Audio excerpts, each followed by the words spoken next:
I was just sort of formulating my identity and who I was going to be and sort of what paths my career was going to take. I was mommy blogging. I had sort of just started, Mhm. in that part of my life. But I think that loss informed my drive in a way that there was all of a sudden this urgency. My brother wanted to do a lot of things. Like a lot of police officers, they retire kind of early. Yeah. So he was excited about what that retirement journey could look like for him.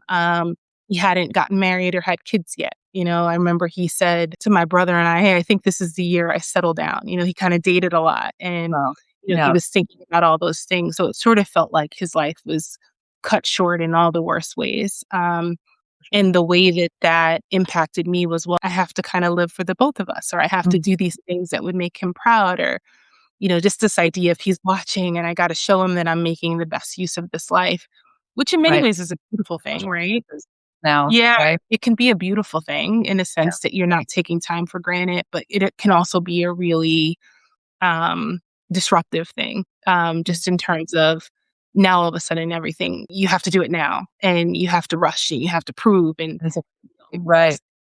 yeah, COVID obviously taught us all a little bit about, like, how mortal we are and how connected we yeah, are, and so you got that lesson so early, that probably did send you on a slightly different path than if you'd been on the regular, um, day-to-day expectation of planning a life, and yeah. did that turn you off? You obviously went fast and went after everything. When did you realize that that was not sustainable? Honestly, I would say April. It wasn't until I've gotten quiet at this era of my life Mm. that I realized how much that grief informed my pace. Yeah. Early in my career, because I don't think when I was in it, I knew what was happening. I think that's the unexpected thing about getting quiet